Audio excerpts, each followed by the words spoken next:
Hi everyone, good morning, good afternoon, good evening. Who knows? That's the morning for us. I'm Michael and I'm live with James. Hello. And it's 9 a.m. in San Francisco. We're super happy to be back live for this awesome week. This is the second day. If you missed the first day, don't worry. The replays are available on the Creative Cloud YouTube channel. And this week is about a creative campaign. And we have 4 talented designers, but they are experts on different creative fields. So, James, you are the animator. Yep. The official one. But that's not it. So we will be live with James for 90 minutes. And we can look at the schedule, actually. And then we will welcome Christine Arth, who is the graphic designer working on the brand, the identity. Jessica Moon, who is the UX designer. And we will welcome back Tracy Shing, who is an illustrator. So to share with you what they are working on this week is that we gave them a brief. So they are all working on the same brief, which is the promotion of a new conference that is designed for creative people. And the core value of this conference is about creating and sharing. So basically designers talking to designers to share best practices, to share the insights on the industry, how to use the tools, etc. And Christine Arth worked yesterday on the identity. She designed a logo and she will work more on it. And she also found the name. And the name of the conference is Designer to Designer. And yeah, that's the brief. You will see Jessica working on an app for the conference. Tracy is working on Eric on a hero illustration to represent creativity. And James is working on an animation that will go viral on social network and promote the conference everywhere. Okay, so thanks for watching. James, how do you feel today? I'm good, yeah. I did a bit more yesterday after we finished the stream, just to kind of get things moving a bit and get starting with that. Do you want animation. to recap maybe what you were creating yesterday? So yeah, you were mainly illustrating yesterday. Yeah, so to kind of design this character, which is a paintbrush character, which kind of represents the creative side of the conference. Yeah. And started designing the background, which is kind of a simplified version of sort of a creative interface. So I carried on with that yesterday and just kind of added a few kind of simple tool icons. And a color palette, which is kind of similar to my color palette. That's convenient. Yeah. And use the color picker to pick. I kind of changed the size of the comp a little bit to make it work better once I kind of add that onto the 3D part, which I'll do tomorrow. Yeah. So yesterday he worked on the illustration. Awesome video if you want to see how he created this just using the tools in After Effects, and you did some rigging too. Yeah, so a little bit of rigging, and I actually started to animate that. So the rigging was done kind of with RubberHose, which kind of creates like strokes, which you can use as limbs. And this is the animation that I started doing so far. Wow. Pulling the rope, which is going to open the curtains. So yeah, the arms are attached to the body rig. I'll show you the keyframes that I was doing. So yeah, you have some keyframes. Yeah. It's pretty simple. The body just kind of rotates on a null, which all the body parts are parented to. And the limbs are both RubberHose. Yeah, so RubberHose is a plugin. Yeah.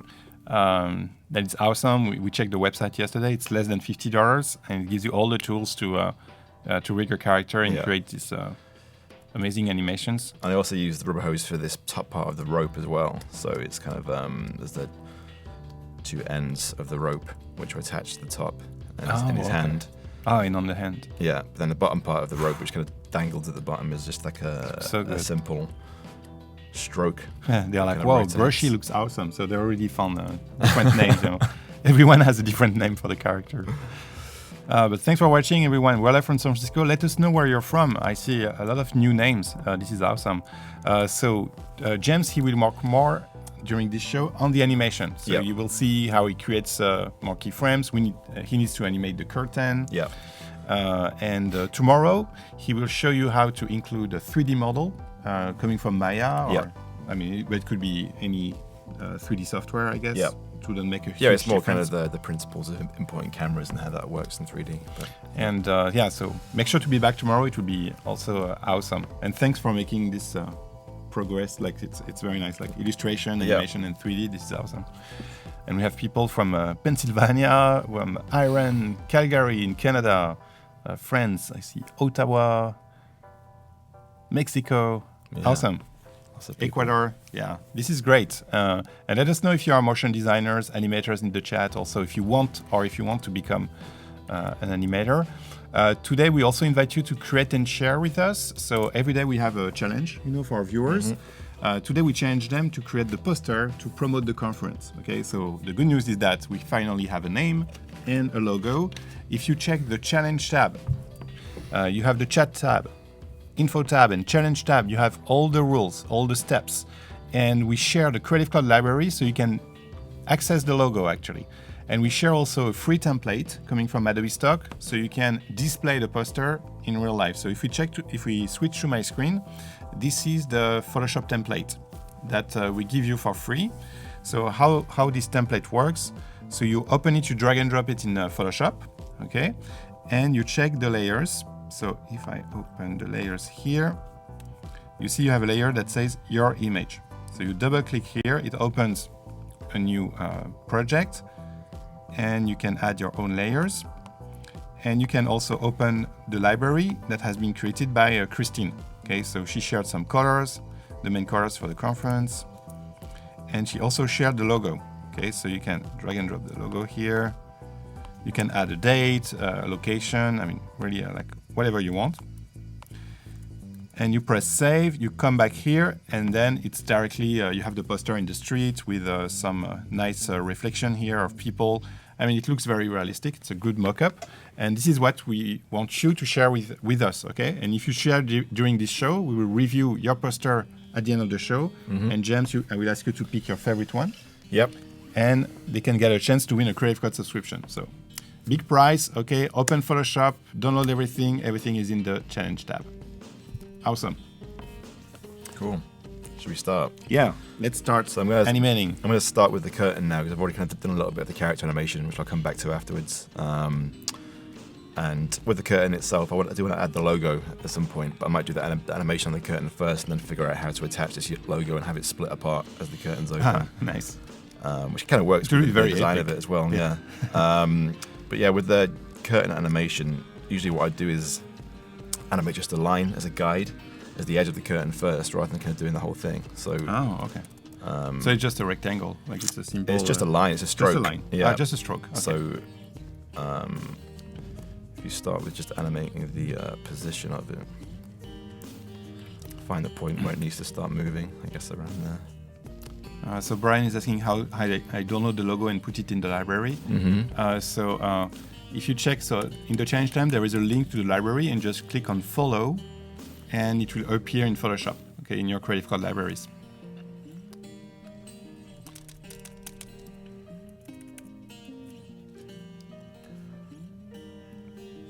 So yeah, we're starting with animating the position of this line, which is going to be the edge of the curtain as it opens.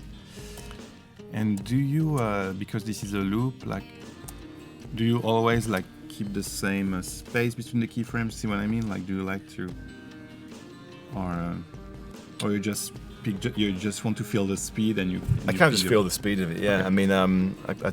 I'm aiming for 3 seconds for the main part of the animation, but it might end up being longer once I kind of add the camera move in the 3D part of it tomorrow. Yeah.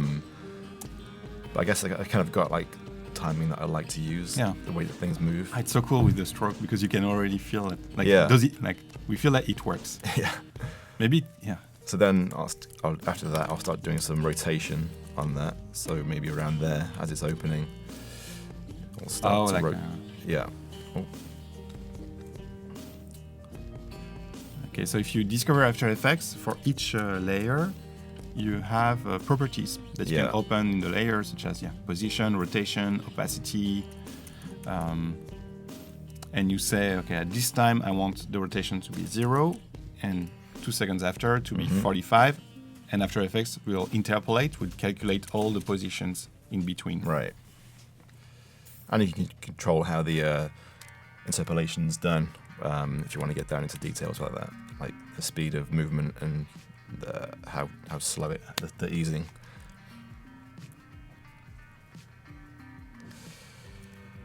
So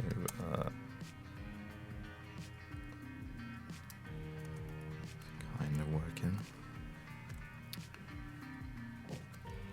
So if you want to use the Creative Cloud library, so it won't be in My Library. It will be... Okay, My Library is your default one. So it should sync at some point and appear in D2D. Okay. So make sure that you sync your files. If you open Creative Cloud here, what you can do is pause file syncing and activate it again, just to make sure it will refresh your libraries. Make sure there is no error message here, that all your libraries are up to date. But if you follow the library, then this one should appear, D2D. Okay? Thank you. So I've done the position and the rotation now, which kind of gives it a bit of a wiggle. But then I also want to animate the shape of the path, so it will curve as it's moving. So how do you do that? How can you... You just open up the path attribute within the shape, which is just a line at the minute, and then you use add keyframes, and then you just move the with Bezier curves. Bezier curves, yeah. Wow. The pen tool. Okay. And it will also interpolate. So yeah, it will also exactly. So it just kind of blends come between from the a straight line to yeah. to the curve. Wow. Kind of just curving it in the opposite direction of where it rotates. Laura is asking, so for this animation of the character, if you don't use the rigging plugin, what would you use? Like, if they don't have the plugin, what can they do? I mean, you can just do it because all that's animating really is with the rig plugin is the arms, okay. and you can do that the same way as I'm doing this line here with the curtain. It's just kind of animating the path shape. It's usually what I do. If you watch my previous live stream I did, that was without the plugin. Yeah, it's a good point. So James, he was live on Adobe Live. When was it? 1 year ago, maybe? Almost like 2 years, maybe. It's like, I don't know. Yeah, it's a long time. So if you search on the Creative Cloud YouTube channel, you will find the video. Just search for James Curran, and this will. He made an animation. It was the After Effects logo. Yeah. He's like climbing some layers, like stairs. Climbing some layers. Yeah.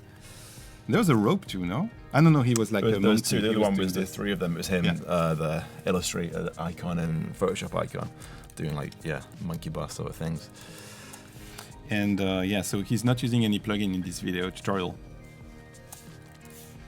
So yeah, here I've just kind of offset the keyframes I was doing on the path slightly from the rotation, so everything was like overlapping a little bit, which kind of makes it kind of settle as it stops. I might stretch this part out a bit. Like it's dragging behind more when it moves.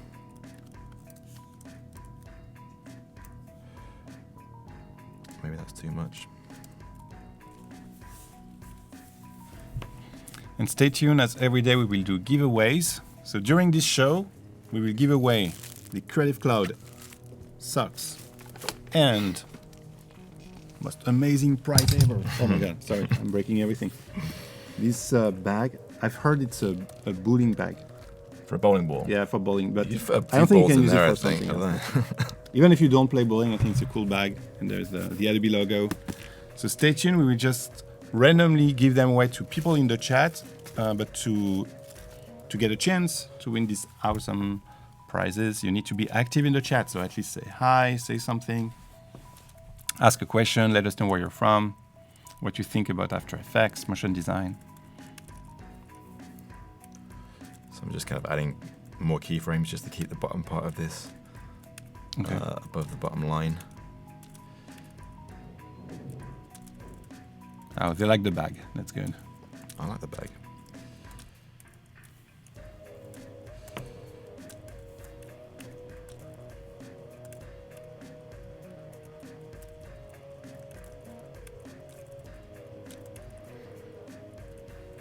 So what are you doing with your keyboard? I'm just moving, because if you use the arrows on the keyboard, you can kind of move the points just kind of pixel by pixel almost. Oh, you move the position of the font? It's just kind of more accurate than doing it with the pen, which kind of usually moves things a bit further. Okay. Yeah, especially when you just move like with just a few pixels. Yeah. So then you've got the edge of the curtain. Wow. And then if I just duplicate that to show you how it'll work once I've got both sides.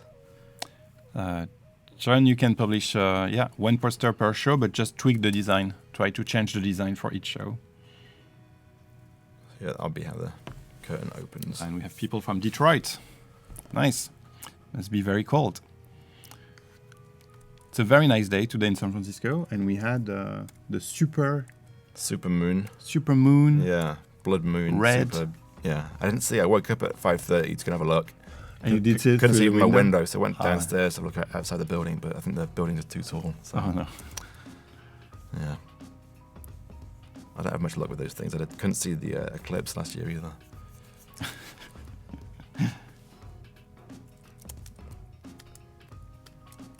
So now that I've got this guide, I'm going to animate the actual curtain behind to match that movement. Okay, so you start with one rope, and after you will try to do the same with the entire shape? Yeah, exactly, yeah. Well, but once you've got that guide, I mean, I kind of use this for quite a lot of things. Animating like a simple line first, and then using that as a guide. And like with the, it's more like a guide, okay. So, like so you won't really reuse the keyframes? You won't. I might still keep that as the edge, but I think it's okay. But it's quite simple just to kind of move keyframes. But it's sort of similar to how I did the this earthquake GIF. Like I just animated one line first, and then I just animated all the body parts just to match that movement. So it kind of makes it like you animate one thing, and then you kind of just tracking things to that almost. You don't look too impressed. It was scary. That was my first Did you have one? Yeah, a small one. Yeah. Oh.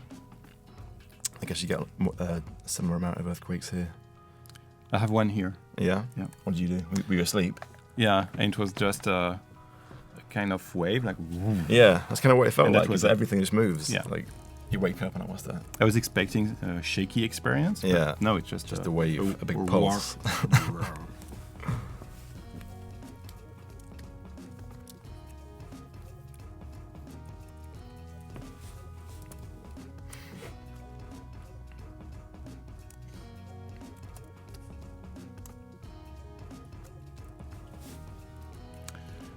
So someone is asking what is RubberHose 2. So Vicky, this is the plugin. Let me find the website again. Here we go.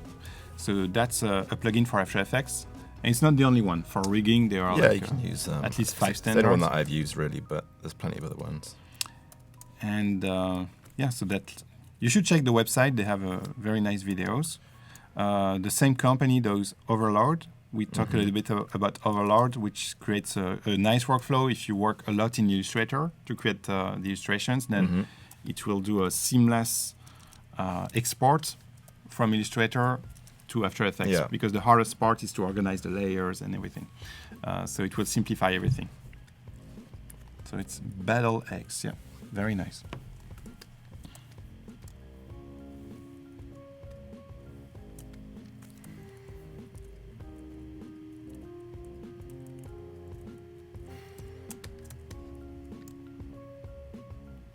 Oh, there was a good question by Andres asking, do you ever use the graph editor to ease in and out? Yeah, sometimes. I think like quite often I'll normally just do the F9.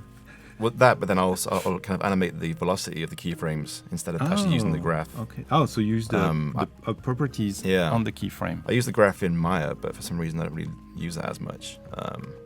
But yeah, I think it's quite often I'm animating kind of frame by frame. The graph editor is not, I guess, as much use. I don't know.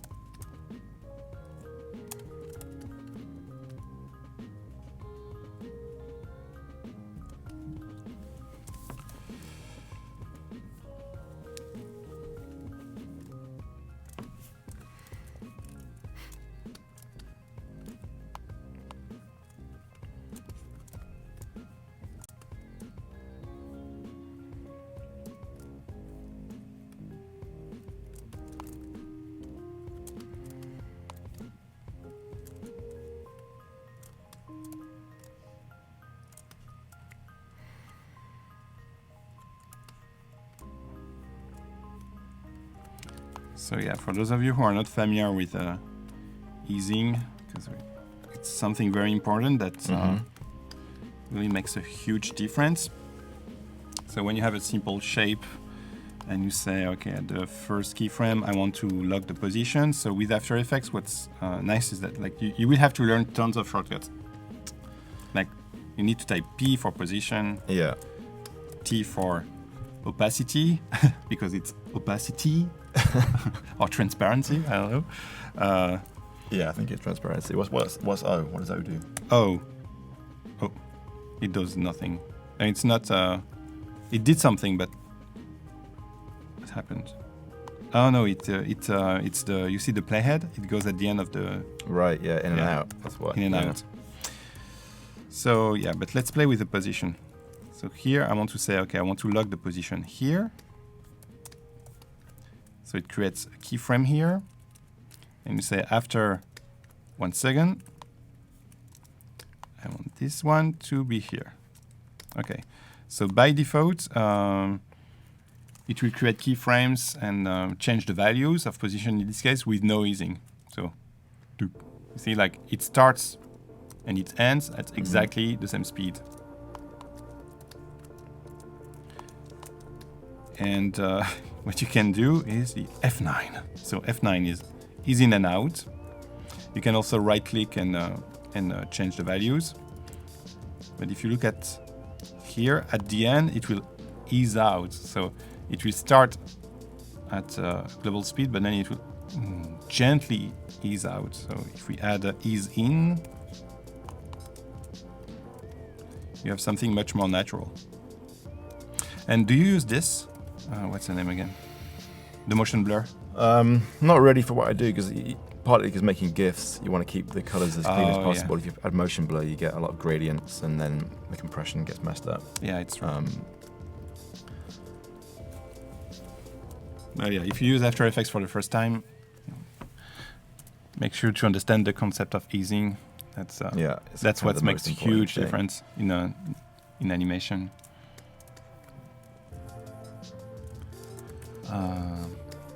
Sideburns should be nice to see.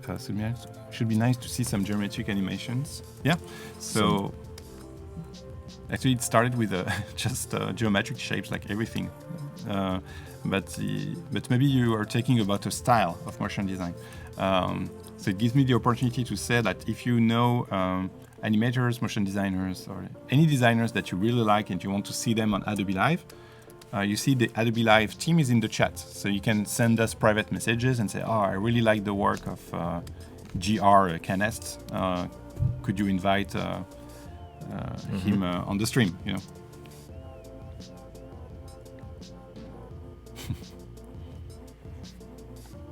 So you just remove the stroke? I kind of used it as a guide and then animated the path frame by frame really in the end, just to match that movement. Then I also need to animate the shading. The lines, they should be compressed. Exactly, So I'm going to do that now. Okay. Trevor says, wow, it's so fluid, the animation. Don't be offended. What do you mean? Why do you? No, I don't want to start this topic. Oh yeah, don't mention. Yeah. Okay, there's a thread on Twitter if you want to understand what's going on.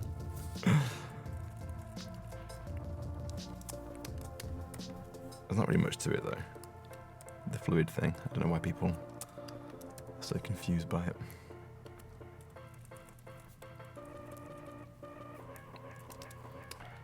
And we will have our first giveaway. We will give away a big bag in about 7 minutes. So if you're just watching us, make sure to be on behance.net/live and to sign in with your Adobe ID. It's free. And to say something in the chat. Just say hi.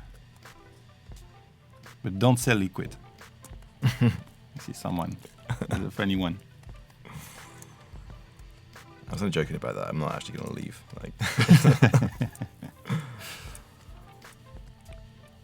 Or do like Joseph, just type something. It's very good.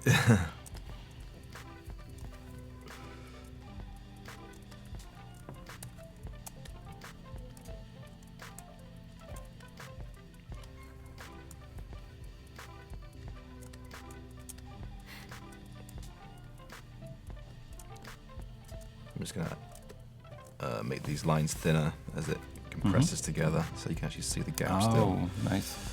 Otherwise, it just goes into a big block of. So these lines are strokes too? Yeah.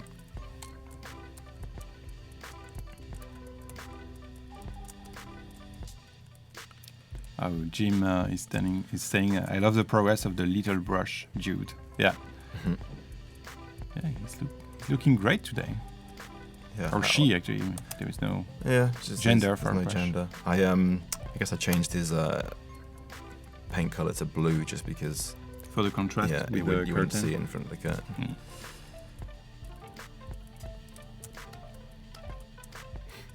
Hi Kun, thanks for watching.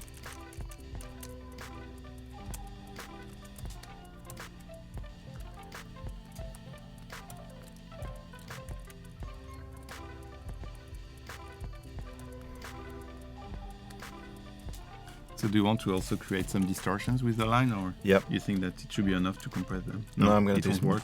I'm going to do some distortion as well to sort of match the. And can you compress them at the same time, like curve them all at once, or you have to do one by one? I guess you probably could. Maybe with an effect. Yeah, I don't like using effects that much with shape layers because it's much more. And because I'm going to turn these all into 3D layers as well at some point. That might cause problems. So I'm trying to avoid using effects as much as possible. Okay.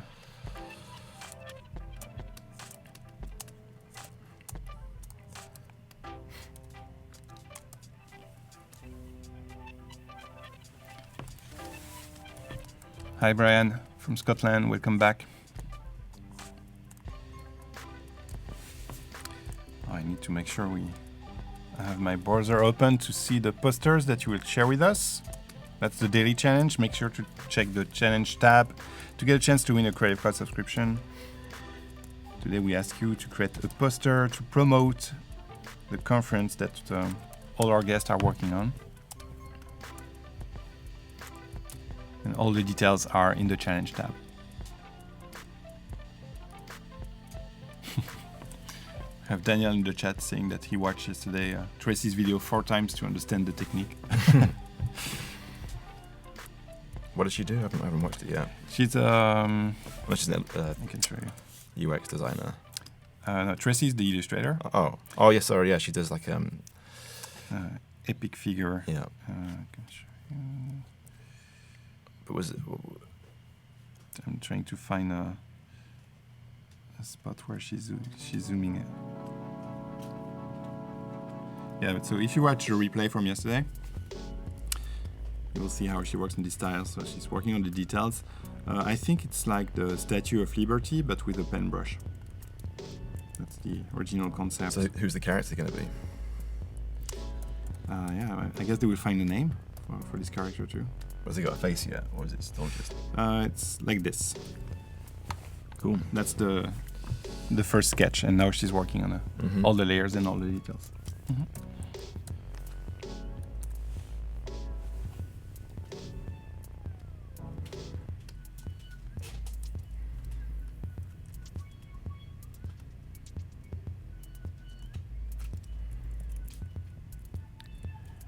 Brian, I don't remember the typeface he used for the logo, but if you take a bold D, that will make it.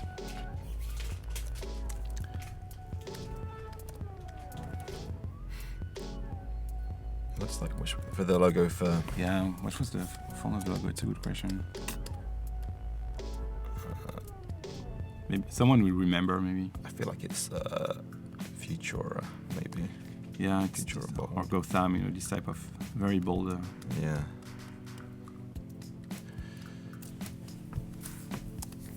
I think it's the same logo that I use for same font that I use for my logo for the Slim Jim. We have Bal asking you, how did you make the Yayoi Kusama exhibition animation? Did you use 3D strokes with 3D effects? I'll show you it. Oh, thanks. I've got them all here. This one.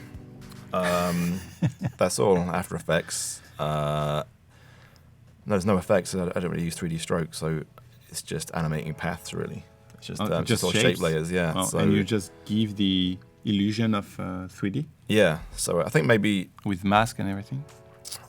Yeah, so it's just the spots are just a flat layer that moves as it spins, but kind of repeats. Yeah. And the arms and legs are the strokes and just animating the shape of it and just kind of, just by eye, really trying to make it look like it's 3D. So thinking how that would actually move as it spins. That's good. So they had some of her sculptures at the airport here, like some shoes or something, but they had the red spots on. And Pablo is asking you, what would you like to see in your portfolio in 5 years? Or what do you want to be working on? Like, I guess that's the... Yeah, I don't know. It's always hard to kind of imagine. I think I want to do more like longer things now. I've been doing GIFs for a while, which has kind of been a good way to develop a style. Longer animations, like short movies. More narrative things like stories, but still like Rick and Morty. Creating more characters, I think, as well. A new Rick and Morty. Yeah. Yeah, it'd be nice to make something like that. And do you want to do stories like these longer animations with you would add voices and stuff? Yeah, or? I think so. Oh, that's awesome. that's one thing also that I kind of missed doing is doing GIFs. You can spend a lot of time doing things that have no audio. Yeah. And when I first started working, I'd do mainly music videos, so I always kind of started with the sound first and animated to that. Oh, cool. And now it's the opposite. Like when you do your gif-a-thon, you do the animation first, and then someone just David does the sound afterwards, which is kind of an interesting way of doing it, kind of interpreting visuals with sound. Hi Katarina, thanks for joining. So James is working in After Effects CC, which is a tool that can do multiple things, including 2D animations, spatial effects, title design.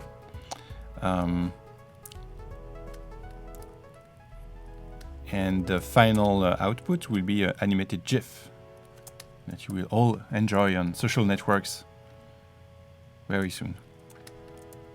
So make sure to follow James. On Instagram, it's also Slim Jim Studios. Yep, and Twitter and everywhere else, and also Behance. And be super active in the chat because it's time for our first giveaway. So we will give away this amazing bag, the Adobe bag, bowling, red, orange, shiny bag. So be active in the chat now because we will pick someone who is active in the chat in about 1 minute and announce the winner. And there will be more giveaways after. It's so orange, yeah.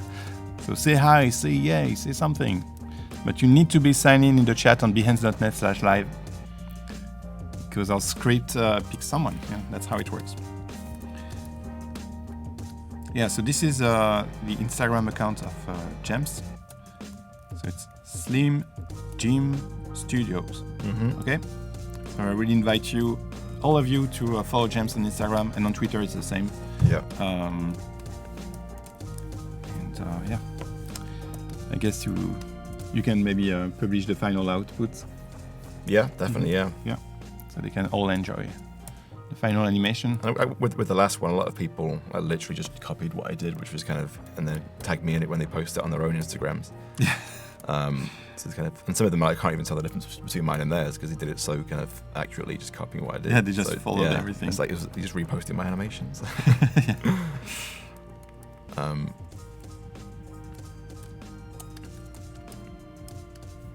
Yeah, if we're looking for. Here we go. That. Yeah, this was so. If you watch the replay of the previous Adobe Live show, this is what he did live without any plugin, and this one on the first day.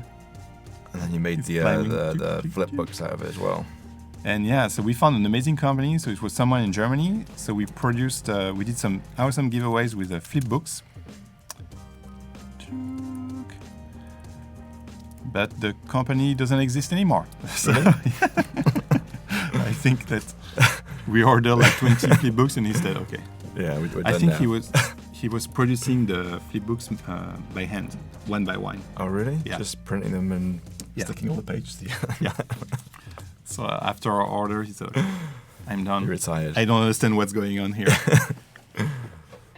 They were good though, so I was pleased with how they turned out. Yeah. So if someone in the chat knows a new website that can create flip books from a sequence of image. Maybe we can make it happen again. If you can find it before tomorrow and share the link with the Adobe Live team, then tomorrow we can give away flip books of this animation. I'm sure there's similar companies. Hey, Johnny. Johnny is asking you, he was a guest, amazing guest also on Adobe Live. Mm-hmm. What plugin do you use the most, so we were talking about RubberHose. Yeah. Is there another one that you like or that you use sometimes? I use RubberHose just for character stuff, and then I use Particular quite a lot if I'm doing particle effects. Oh, for the particle, yeah. Yeah. Makes sense. I'm trying to think what I've got that's similar that uses it. Like there's particles there. Like these are particles? Yeah. Yeah, it would be tough to animate 1,000 flowers. Time.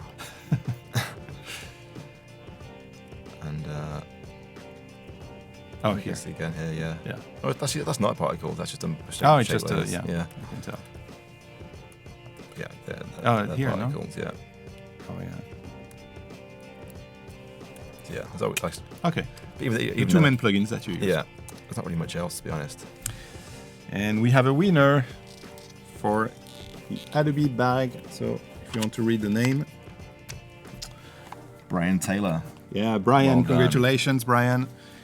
We will contact you on Behance. You will receive a private message and we will send you the bag. There will be more giveaway during this show, okay, in less than 30 minutes. So stay tuned. We'll give away the Creative Cloud socks. I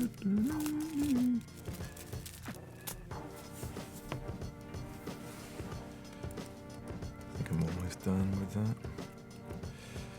Maybe.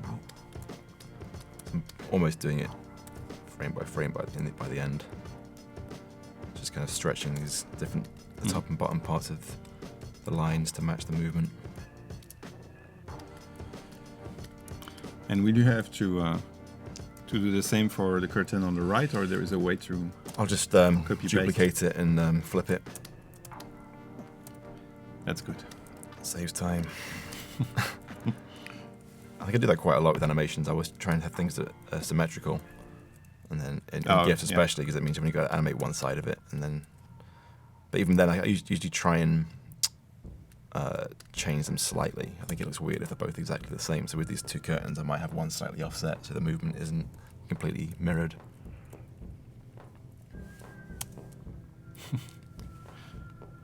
Brian was surprised when you pronounced his name. He was like, he was not expecting that. Well, I pronounced it correctly. But thanks for tuning in. So, Brian, if it's the first time you join the Adobe Live show, this is something we do during every show. We do some random giveaways. We also invite you to participate in the daily challenge to challenge yourself first, with the challenge, also to get reviewed by the guest, and maybe get a chance to win a Creative Cloud subscription. Where's Brian from? Yeah, Brian, where are you from? What do you do in life? So does everything. I'm really waiting for the day of someone telling us, I'm just an accountant. Just bored at work. Oh, he's actually a graphic designer in Chester in the UK, United Kingdom. Focusing on illustrations, brand identity, logo, posters, and book covers. Good. So maybe you can add do some motion design. Yeah, book covers. Animate your illustrations. So just gonna duplicate the curtain, and then if I just flip that.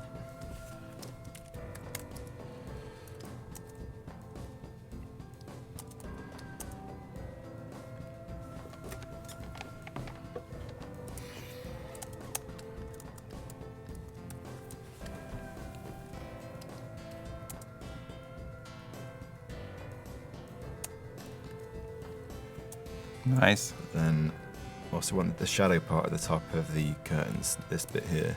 Is there a shadow? Well, yeah, because the bottom part of that is where is it? Here. It's 2 layers. This darker part should be a shadow on these curtains, so you shouldn't see it on the on black. the curtain. You shouldn't see it at the black part. So I need to do a. It will be a nice addition. No, it's already great like this, I think. But it will add more depth. It will be awesome. So I'm just gonna have to. I think I'll have to like pre-comp the curtains. Pre-compose.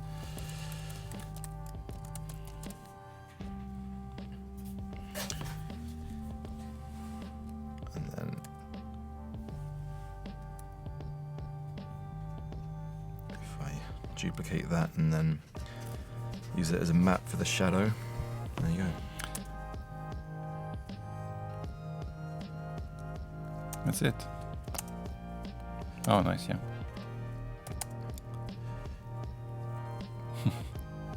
Awesome. So what I was doing with the curtains and the movement of them kind of swaying and wiggling, it's sort of similar to what I've done with is the brush. You want to play with the brush? The way it rotates is sort of the same. It rotates and the path animates of the shape of the brush, but it's kind of offset with the rotation, so it makes it kind of wiggle as it stops. Oh, nice. Wow. Yeah, and the second one is so good. Yeah. And that's really what gives the energy to the character, because he's not moving his mouth, or like he's not like smiling more. Or yeah, he will do though. Yeah. Once I've done maybe it. he could. Yeah. Be like, wah! So to do the animation for the mouth, I'll just usually just animate the stroke width and the path of the mat, which is kind of the shape above. And Dana is asking, when do you pre-comp? Like, when do you create pre-compositions? When? Yeah. Just usually when I need to have something that's matted by another layer, or if there's a mask on a whole layers, thing. It's merging layers into one layer. Makes sense. Otherwise, you have to duplicate everything and do separate mats. But if you do it all in one pre-comp, it kind of saves time. And Ty Berglund is asking, has he used Adobe Animate at all? So we talked about it yesterday. We both started with Flash, which is now Adobe Animate, but yeah, it was also his first animation tool. I think a lot of people started in that because it was. Yeah, I mean, it was the most accessible one, really. Yeah, I think After Effects maybe seems more complicated to look at. It was huge in the industry. Yeah. Like, all websites wanted animations. All brands and everything. You still do, I think. They just don't use Flash for the animations anymore. Yeah, today for the web, Flash can now export. Adobe Animate can export HTML5 animations, so you still have animations on the web. But I know a lot of cartoons actually. Like, so what they export is not Flash; it's a PNG sequence, or directly a 4K video. Especially cartoons on YouTube. You have a lot of very popular YouTube channels where everything is done with Adobe Animate.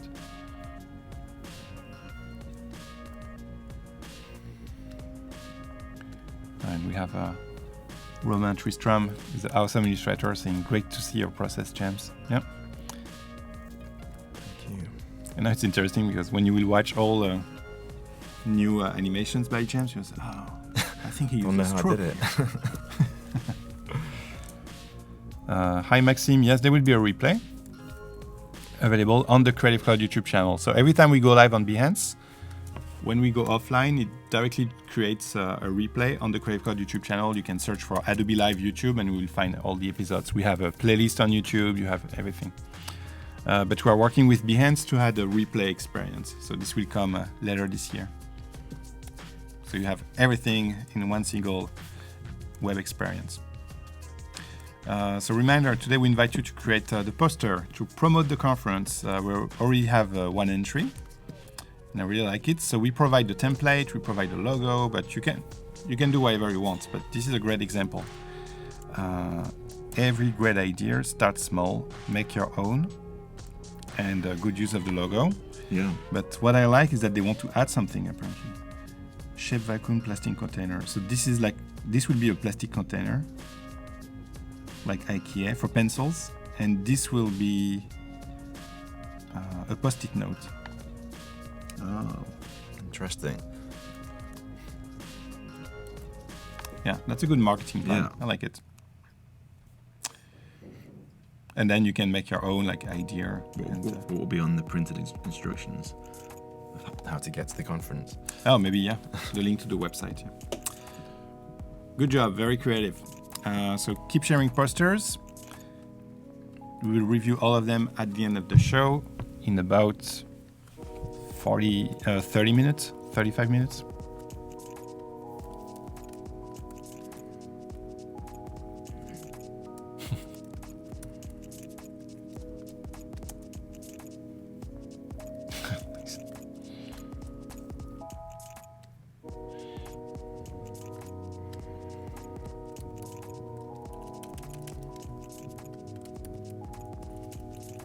Did you already have a real blocker? Like you had something in mind that you wanted to animate, and you worked on it, and you're like, okay, no, it doesn't work. I don't get it. Yeah, sometimes that happens. I mean, especially doing the daily things, so you kind of have an idea that you think is going to work, and then you spend a few hours doing it, and then realize it doesn't. So you kind of either got to start again, or kind of try and modify it enough so it sort of works. But yes, the more you do animation, you kind of know what is going to work just from experience, really. Engine or Engin, sorry if I mispronounce your name, is asking how do we integrate a 2D animation made in After Effects into a game? It's a good question. So depends on the technology of the game. Yeah. You have a lot of 3D frameworks, like gaming frameworks, where actually you can map either a texture or a video.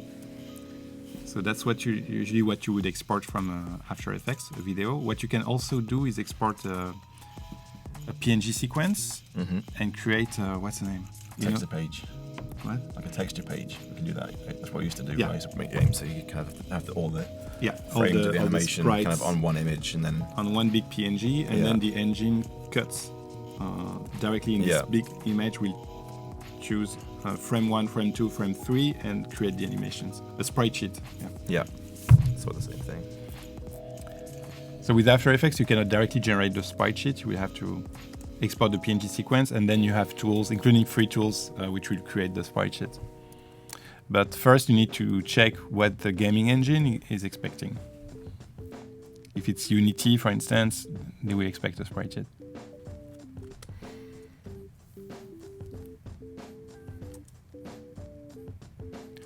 Jan-Erik is asking, what is the difference for the Creative Cloud library between following and saving? So following means that every time we will make a change to this library, when the author of the library, such as Christine, who will come next in 45 minutes, if she adds colors, if she adds logos, illustration, then you will be notified and you will directly, it will automatically appear in the library. If you just save the library, it becomes yours and that's it.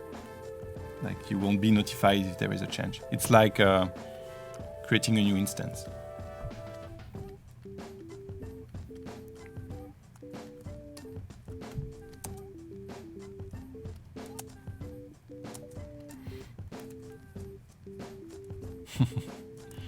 Dan is saying, okay, I will try probably to use After Effects and get live on Instagram while watching this. Okay. Sounds like a big plan, Dan. I like this. Let me see if I can find you in Instagram so I can follow you and see if you go live. Dan Humphreys. Yeah, you were with us yesterday. I remember that. Dan Humphreys.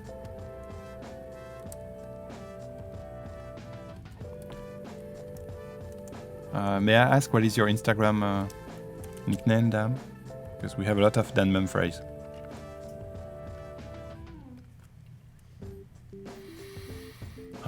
Humphreys, yeah, a lot of.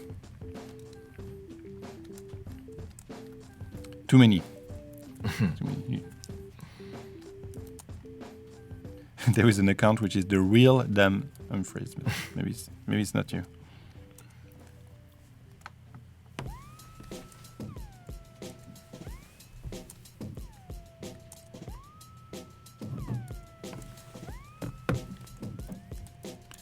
It's okay. It's on Behance. Okay, so I will find it. Thanks.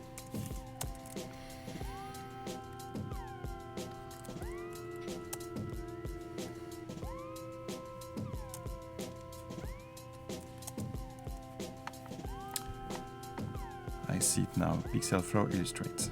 Okay.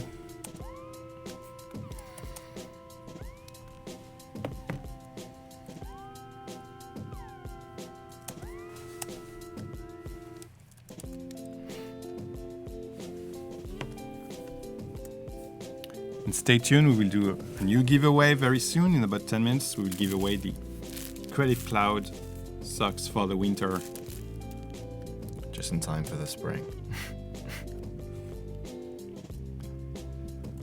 Composition, 77% cotton, 21% nylon, and 2% spandex. It's very soft.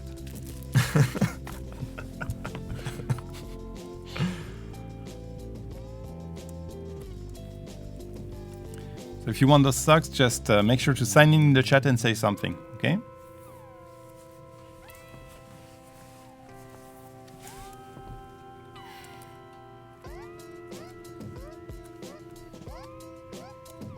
Okay, so what are you working on now?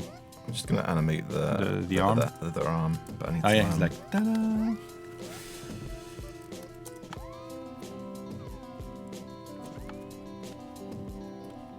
What happened to all these Windows sounds, you know? You remember, like, ta-da! That wave and... Yeah. I guess... What happened to these sounds? There is no more sounds like this, you know, with... Or operating most systems. people just have their computers on mute when they're using them. But yeah, I miss those sounds too. It could be one of your future animations. If you need some sound design, you use some you take all the old sounds from Windows 95 and put them in context, you know, of an animation. It would be great.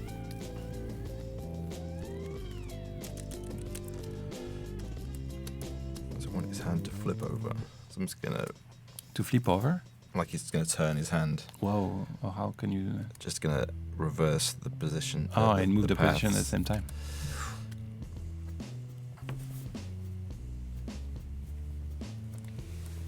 Do you have the GoPro, Francisco? Look at who is live. Oops, sorry. Oh.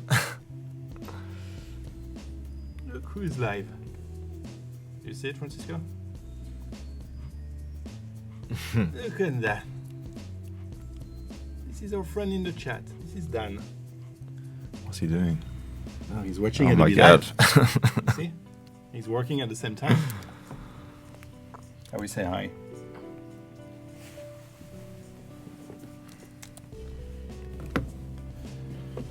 Yeah, it's a live stream of a live stream. Yeah. I don't know how to feel about that. Like Inception.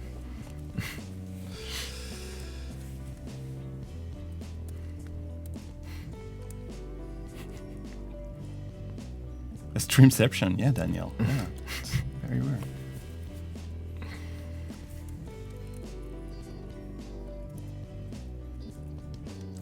Okay, we have 2 entries now for the posters. Okay, keep sharing, keep sharing. Enter the daily challenge. That's good.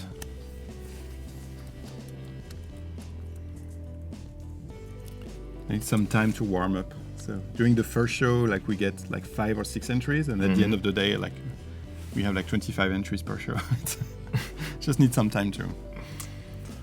You need to find an idea. You need to do execution, understand the template.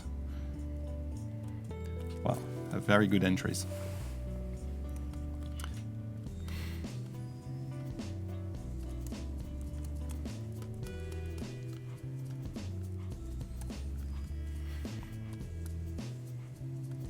Do you think everyone's creating these things from scratch, or do you think they're using old designs and just sticking the logo on? So it happens sometimes.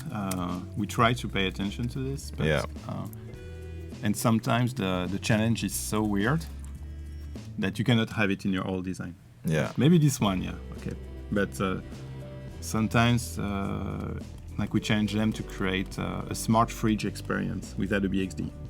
like what would you display on the fridge? Mm-hmm. And it'd be hard. I don't think that fake that all of them worked on this before. Yeah. Just randomly got a fridge animation knocking around.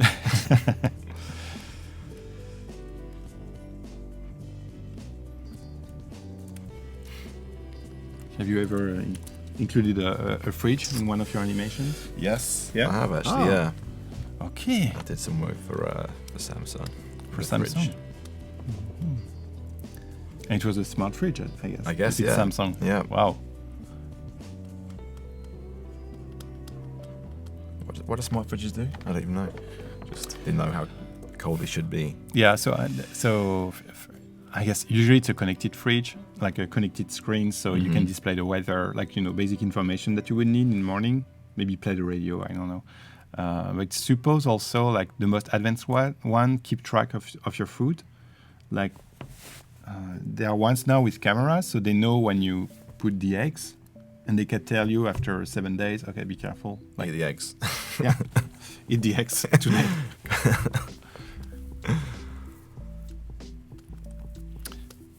That is smart.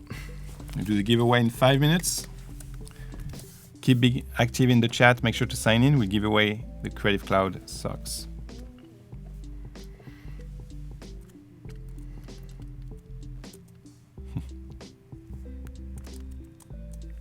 And Vicky is working on the poster challenge. Awesome. Okay, so now we have the brush. Smiling, flipping the hand. Yeah, just doing some more movement. Much more expressive. And as you can see, James is really working on with very basic shapes and with a lot of keyframes, a lot of manual work, which also tells us that you need to have a lot of animation knowledge, like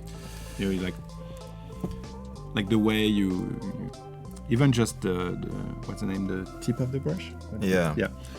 The way you decide to rotate it and then come back at this time, like you need to feel this type of move. Yeah, I think a lot of it's just looking at how things actually move in real life and sort of copying it. There must be some books too, no? Yeah. Like, on the fundamentals of character animation. Yeah, definitely. There's the Animator Survival Kit, that's the one. Oh yeah, the Animator Survival Kit, yeah.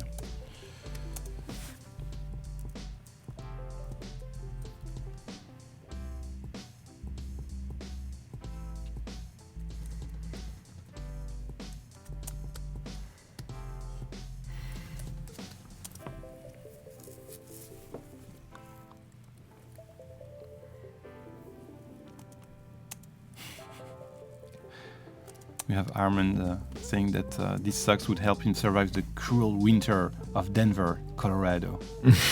Not that warm. So cool.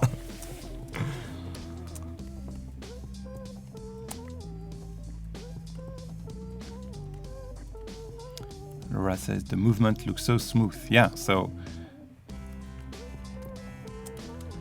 he's using like the right pace. He's also using easing. So make sure to check in your keyframes the easing that you want. That's also what gives this like make it more realistic or alive. I don't know how to say it, but like without easing, it would look like a robot. It's just always like trying to soften the movement, so it's easing, softens things down, and also having like making things bounce a lot is what I do. Probably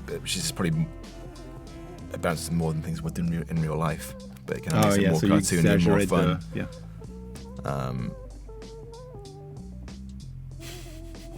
And I like to keep things like constantly moving. I think the smile idea is epic. If things like freeze for too long, it looks a bit unnatural because things in real life don't really freeze. Yeah, unless they're frozen, like with ice.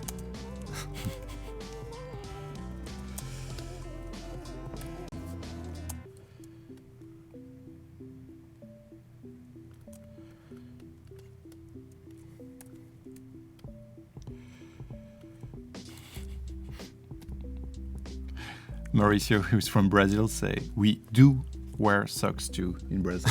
So, okay. You can get the socks, like don't worry. It's not only for people having a cruel winter. I wear socks all the time. It doesn't matter how warm it is. And we start receiving pictures like on Twitter of people, like receiving the socks and wearing them and taking pictures and sharing them with us. Yeah, I guess I got people sending me videos of them using the flip books that they won. Oh, awesome.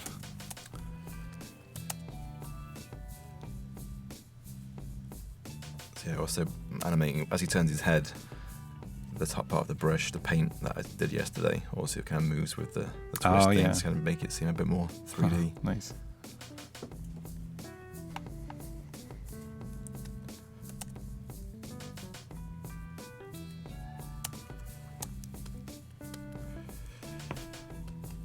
And tomorrow you will show us how to add a 3D model. Yeah. Do you have an idea of... you were talking about maybe a laptop? Yeah, I've already got a model that I've used before that I'm going to kind of reuse just because I don't want to spend time showing how to model in Maya. But it's more to show the process that I go from Maya to After Effects. It's kind of fiddly. I think using Cinema 4D, from what I've seen, is simpler.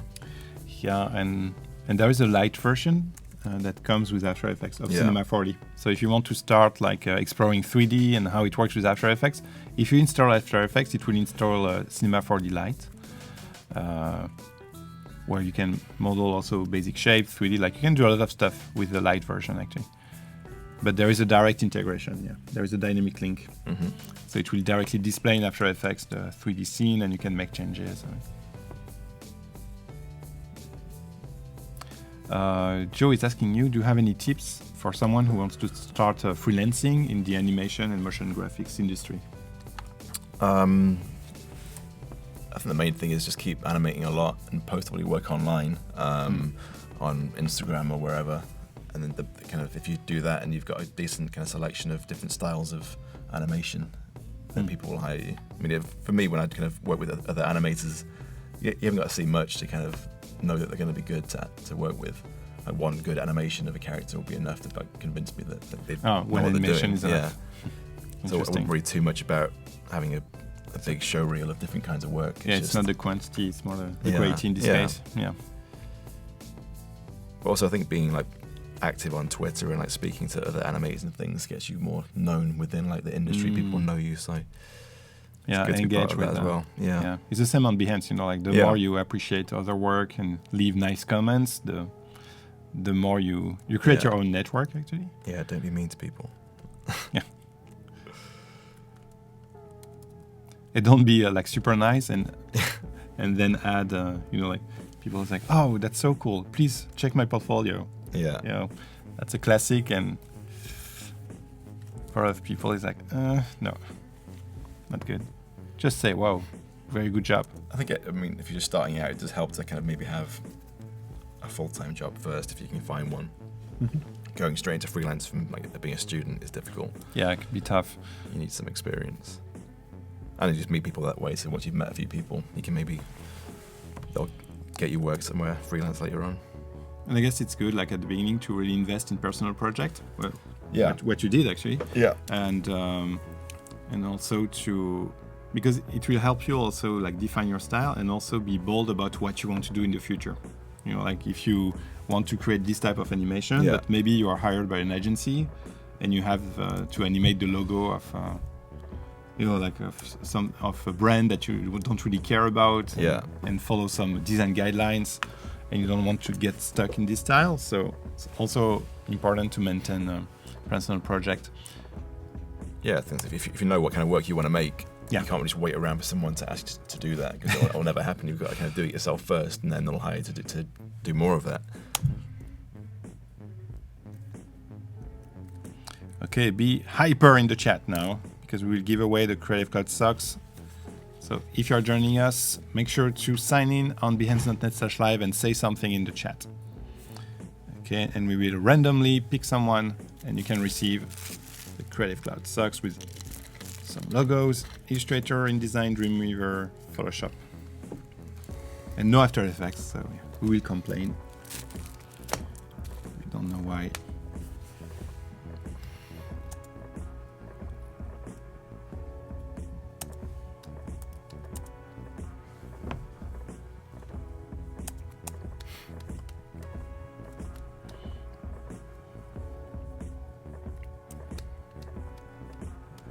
What are you checking now?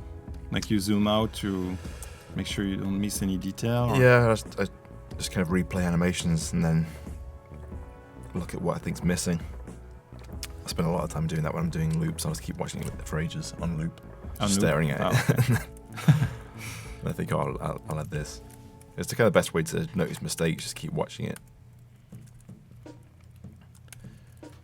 Can you play a loop directly in After Effects? Yeah, I mean, what I'm doing now is repeating. So if you set in the preview area. Where is it? Oh, here. No, here. Oh, this, yeah. So you can just do loop or play once.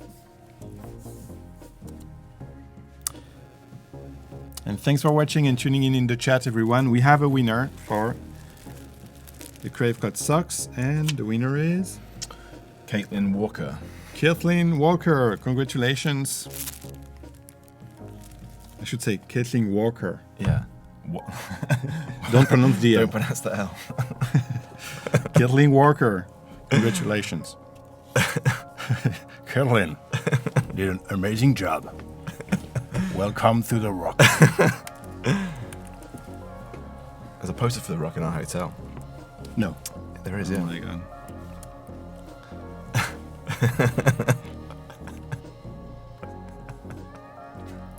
So, Kelvin, you will receive a message on Behance, okay? Congrats. We will do more giveaways during the entire day. I remind you that this is the first show of the day. We're live with James Curran. And next is Christine Arth, graphic designer. She worked on the logo yesterday. She will show you how to, starting from logo and the identity, how you can make applications and work on the brand, And this is really her daily job.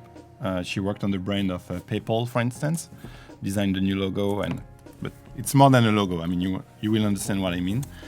And then we'll welcome Jessica Moon and Tracy Sheng. So this is just the beginning of the day, so there will be more and more giveaways. So stay tuned with us.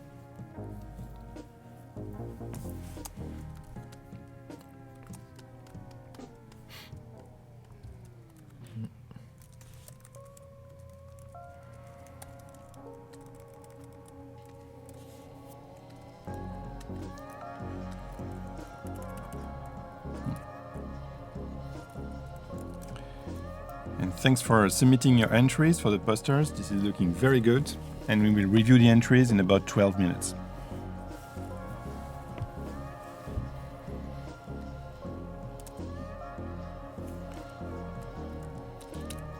Okay, Cameron saying After Effects need vector video.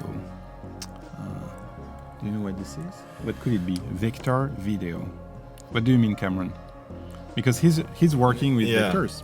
Maybe it means that it needs to be able to render out as vectors. So, but what would it be? SVG animation?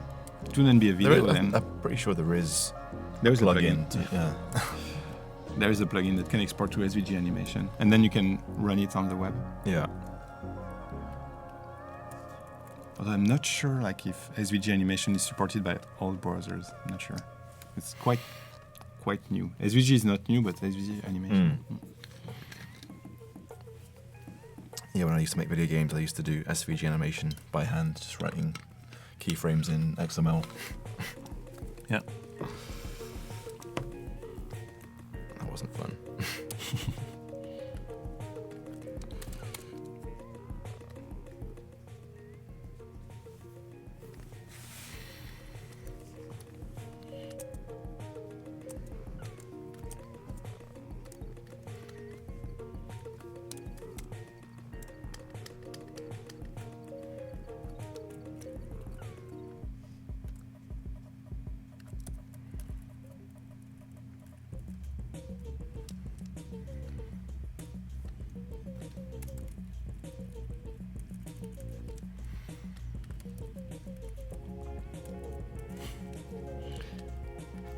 And these tiny details that only James can catch. Maybe. I don't know. So Janet's asking, do James use the graph editor? So no. So sometimes you say that you're sometimes, using it, yeah, but I mean... But you prefer to directly use the properties on a keyframe? Usually. I mean, I think it depends what I'm doing. For certain things, the graph edit is more useful. If you really need to have a really smooth kind of motion or something. Oh yeah. Even then, I think you can sometimes just use you can see the movement of the position in the comp. If you've got, I'm trying to think what I've got. This if you look at the body. Just having this line of the keyframes here is kind of enough to show that it's going to be a smooth movement. So you don't always need to have the graph as well. I mean, you could do. You can just see how it's moving and make sure these lines are kind of smooth. Any kind of weird jumps are going to kind of make it seem less natural. Oh, I see.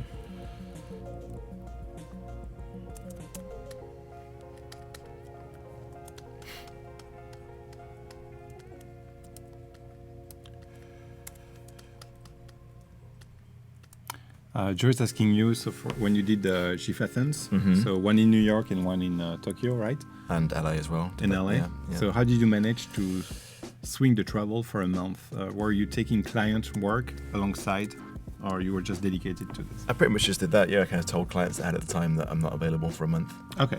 So everyone is like, it's like a sabbatical? Kind of, yeah. I mean, I don't have a full-time job, so it wasn't like I had to really get time off. It's kind of up to me when I work anyway. But yeah, it's kind of important for me to do those kind of things, take time off.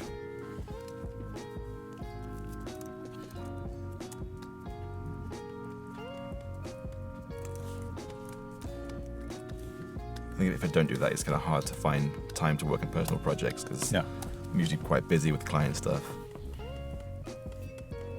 You kind of got to say, I'm taking a month off and I've got to do something. So going away kind of helps you do that because if you're going to go away for a month, you've got to make sure you use that time.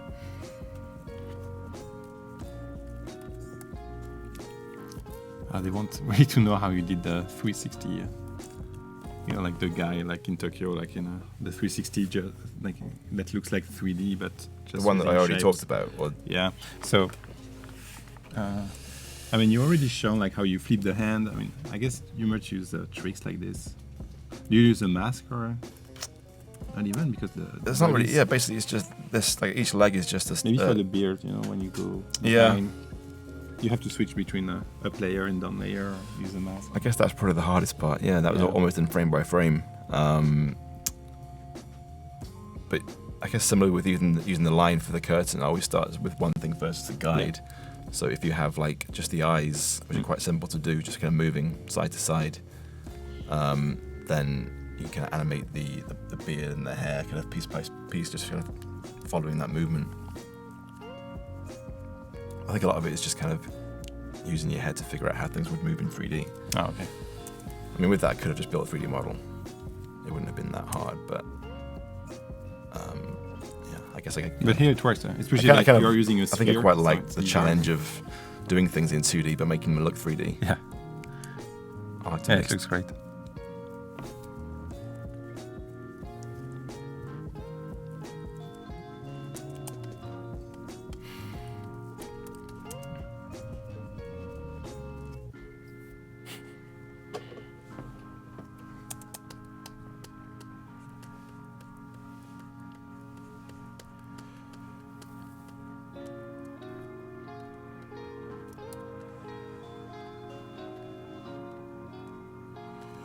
Just gonna make him blink.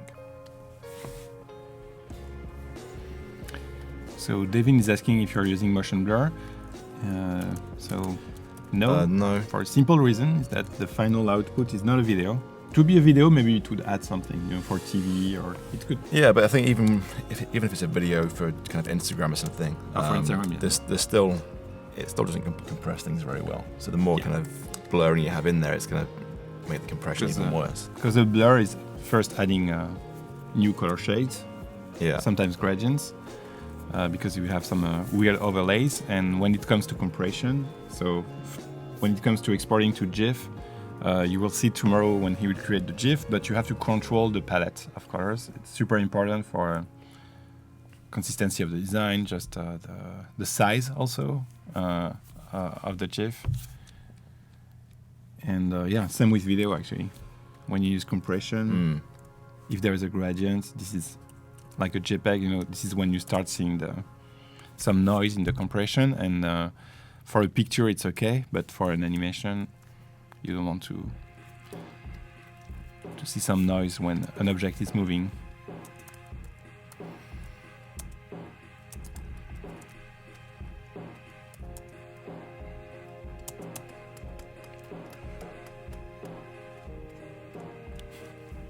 There is an opera singer in the building. Which book do you recommend for AE scripting? Oh, I wouldn't really know because I don't do any scripting really. You use some scripting too, no? Didn't we do the ping pong loop or something? No? Yeah, but I wouldn't really call that scripting. It's not actually writing a script that people can use. It's just simple expressions. Yeah, expressions. But yeah, there's a lot of people out there who are making good scripts.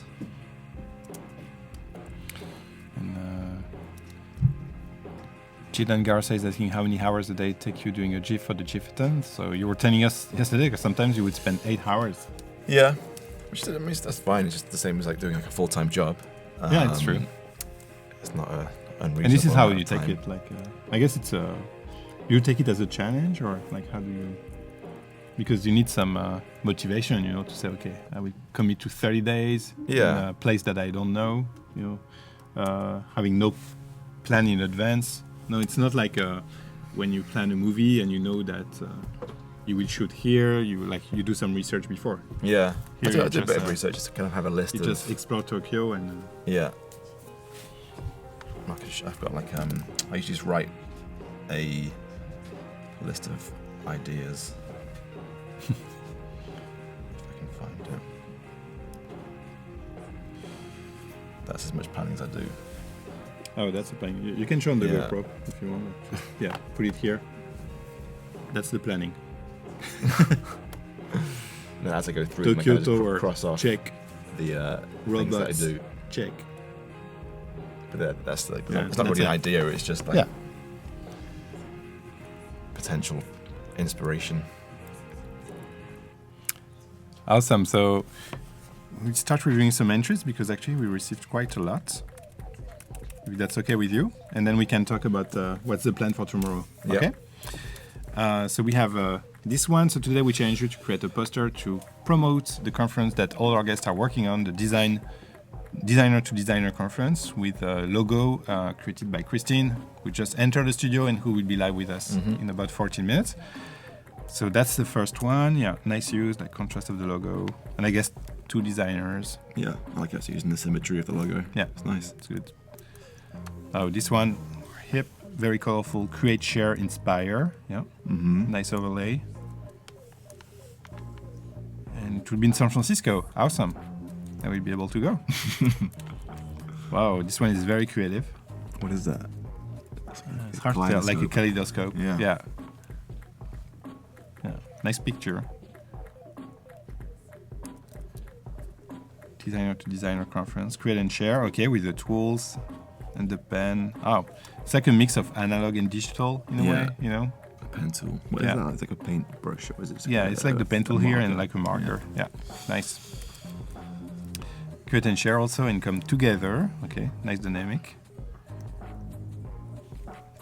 Nice layout. Designer to Designer, okay. And also like a reference to the logo in a way. Yeah, it's with like two shapes, blending. People meeting. Here, in Ottawa, okay. Your choice. Think outside the box, be creative. Oh, and here, reference to the pen tool too. Yeah. I mean to Bezier, the pen tool, Creative Cloud. Nice. See you there. It's a mirror. Oh, mirror foil. Oh, that's a nice trick.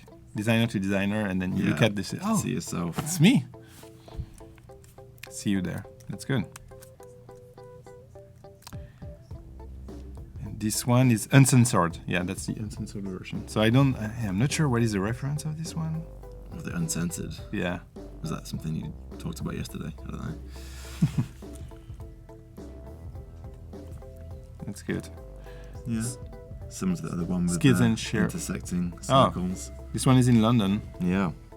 Yeah, very playful here with like a graffiti style from the 80s. Also blending shapes. Yeah. Nice symmetry. Good play also with this. This I would try to maybe write something else, so it doesn't repeat. I guess the point is it's a mirror. Yeah. Okay, good use of the D too. Welcome. And and the idea with you remember the post-it and the pens. Yeah. Wow. Awesome job. And just they had like a little bit more than 1 hour, not even 1 hour. Yeah. That's great. So James, I will ask you if you want to reward one of them. Which one will it be? It could be for an idea, execution, could be anything. Something that you notice. I like the first one and the last one. So that's the first one. Heads. Yeah, with symmetry and and here. Actually, same with the last one. It can use the symmetry of the logo. Was that saying something in there? Yeah, that's what I was wondering. Maybe it could say something actually. It's like a D, but I don't know. Yeah. And the last one was with the post-it. No, the one before that. Sorry, this one. No, the one before that. Then I guess that one. Yeah. And that one. I guess they're both kind of using the symmetry of the logo. You like the reuse of the symmetry. Yeah. I dig it. Maybe the first one. Yeah. So it would be, is it this one or this one? Yeah, which one would have more impact, like if you're in the street, and which one would catch your eye? Maybe that one. Yeah. That one? Let's go for that. Okay. Congratulations to Laure Manaranche. Where are you from, Laure? Let's see. Oh, she's French. Okay. Good job. I didn't know before, so congratulations, Laure. You will receive a message, and good job. You get a Creative Cloud subscription. Congratulations to all the other entries. Awesome job. Really amazing. Yeah, this one is great. So it's really good job. You can submit posters, maybe tweak the design, add some elements, try a new color theme if you want to submit it again during the next shows, because we will also give away some subscriptions. Okay, James, maybe you want to explain what's the plan for tomorrow, because you will be back tomorrow at the same time to finalize this animation. Yeah, I guess the plan is to import the 3D model from After Effects of a laptop, which is going to have a camera move kind of flying through the camera. I'm going to attach this animation to the screen of that 3D model. This will be the screen of the laptop. Using the locators that you can export as null objects in 3D. So it's going to do all that. Wow. Sounds complicated, but it's pretty easy. But sounds fun too. And then I might have to do a bit of tweaks to the animation to kind of fill the length of time that it needs. Okay. But yeah. So more like move the keyframe so it's really in sync with what you have in mind. And then make sure it loops seamlessly and export as a GIF through Photoshop. Wow. Yeah, sounds like a great plan. So make sure to be back tomorrow same time. So it's 9 a.m. Pacific time in San Francisco. Okay, and actually if you check the schedule tab on Behance, it will automatically adjust it to your local time. So you don't have to do the conversion with your own time zone. Okay. Maybe we can watch the schedule again. So this was the first show of the day with James this week, dedicated to a creative campaign. Now we will welcome in a few minutes, okay? So stay on Behance. We will welcome Christine Arth. She will keep working on the identity of the conference. And what's your plan? We will see. Jessica Moon will be back, UX designer working on the app. She did the wireframe yesterday. And Tracy Shing working on the illustration, which is like the Statue of Liberty, but with a pen brush. And all working on this brief. So this new conference, fictional conference for creative people, and the core value is create and share with designers talking to designers. Awesome. Thanks, James. Thank you. And excited to see you tomorrow and add some 3D models in After Effects. I think it will be one of the first. So on Adobe Live. So this will be super interesting. And so you want to fine tune the animation a little bit? That's what you were saying. Right now? No, like tomorrow. Tomorrow. I think so. With just make sure it loops. So far, it hasn't got a seamless loop yet. So we need to make sure that works okay. Oh yeah, we need a loop. Scene. Yeah, it's a good point. We need a loop. Okay, thanks everyone. Thanks for watching. We will be back in a few minutes. Okay, just to give us the time to welcome Christine and plug the computers, and the show will be hosted by Kathleen. Okay, Kathleen will be back too. Thanks, everyone.